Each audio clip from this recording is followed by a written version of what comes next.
California Reserve, the gentleman from Illinois is recognized. Thank you, Madam Speaker. I yield myself as much time as I may consume. The gentleman is recognized. Thank you, Madam Speaker. I rise today in opposition to H.R. 1948 and the VA Employees Fairness Act.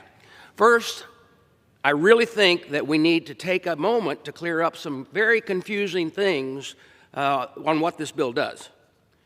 Some have said that the VA medical staff are not allowed to unionize. That is not true. That is not true. Today, VA's docs, nurses, and dentists are allowed to collective bargain.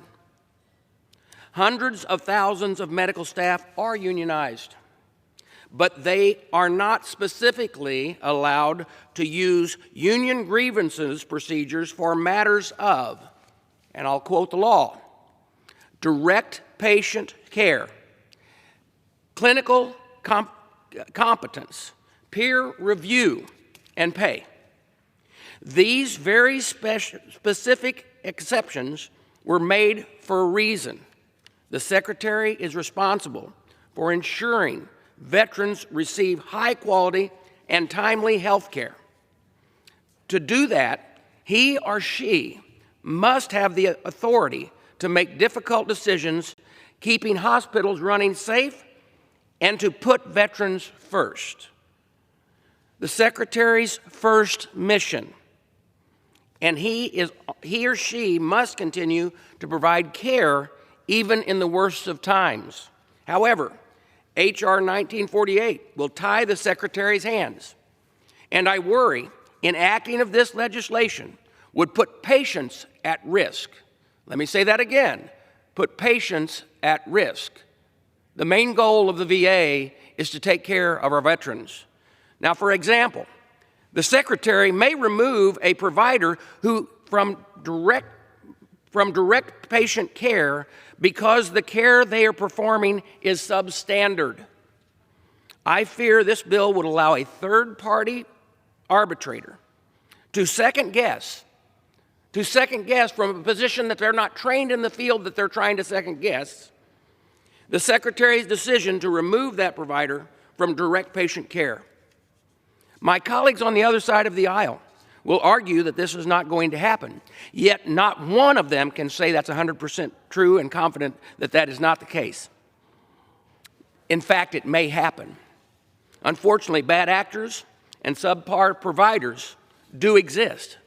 And when they harm veterans or pose a risk, they need to be removed from patient care quickly.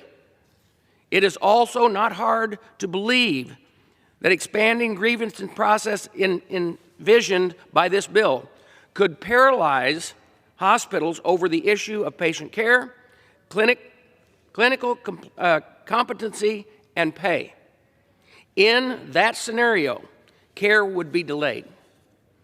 Wait times would increase. Critical illnesses would go undiagnosed. Cost would go up. Most importantly, veterans would suffer. And the Secretary would fail to carry out the VA's first mission and responsibility to our veterans.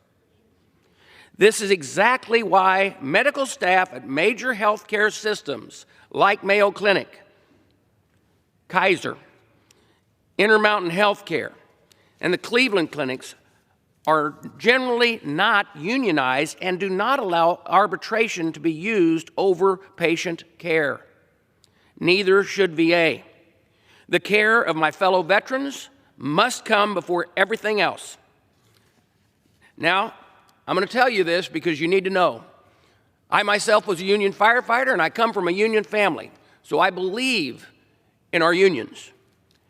And my concerns about H.R. 1948 do not mean I'm blind to issues raised by the unions at the VA.